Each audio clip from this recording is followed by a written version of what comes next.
Hey, welcome to BreitWerks. So what are we looking at today? Well, I know we've done a lot of cylinder head videos. Porsche air-cooled cylinder heads are just kind of cool. But some people had asked about process, so I figured, hey, we'll do a process video, but we'll do it in a way that you don't have to watch somebody bead blast for 30 minutes. So let's start by taking a look at what is it that we actually have here. So this is the cylinder head as it comes off the car, right? Off the engine. Just dirty, nasty. It's got valves in it, all kinds of carbon buildup and all that good stuff. All right, cool. So the next step, pull the valves out, right? Doesn't sound very exciting, but you got to get your springs off. You got to get all your keepers out. Keep all that stuff in case you're going to reuse it. So this guy, still greasy, nasty, right? Nothing special there. Then they go through a degreasing process, which gets them to look something like this. And this one here, after the degreasing process, and you can kind of see, you know, how much stuff actually does come off. Once, as a part of that, I also start to scrape out the carbon because the exhaust ports, especially on this guy, were just thick with carbon.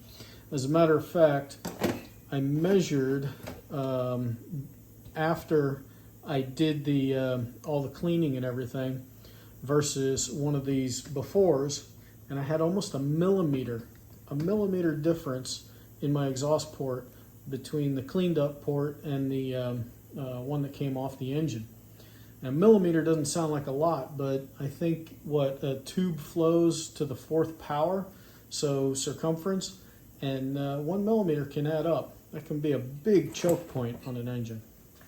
All right, and then last but not least, you end up with the nice clean head that is ready to go to the machine shop. And you can see we were able to get all of that nasty crud out of the exhaust port. Everything else cleaned up very well. We ran a cleaning tap down all of the studs. And on that note, people ask me, hey, why do you tape the studs before you go into bead blast? Well, because the studs do have the protective CAD coating on them. So if it's there, we might as well not just bead blast it off. Now, some guys will tell you, just send them to the machine shop like that. Maybe squirt them with some brake clean, but send them to the machine shop like that. Other guys want to at least see what's going on, so they'll take it apart. And then this way, you know, I think about it as when the machine shop gets stuff from us, they know it's clean, they don't have to get super dirty. So, hey, maybe they'll work on our stuff first, because it is competitive to get in line at a machine shop. But this guy cleaned up very, very nicely. It'll probably be a light cut there just to clean up the head gasket or flame ring line. And it'll get all new valve guides. And in this case, we are going to end up with new valves, because as I was measuring the valves, the stems on the intakes were a little bit worn. Just barely under. I think these measured at 8.939, and they need to be like 8.45, so just barely. And then the other one, the faces must have been ground before or something, because the face of the valve is actually too small.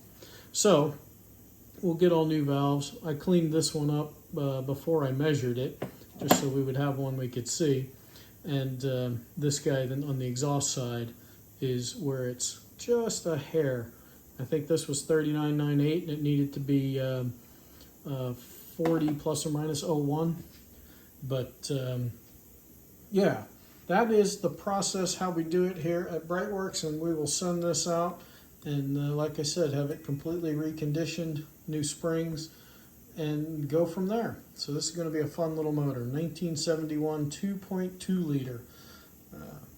Check us out at BreitWerks.com and have a fantastic day.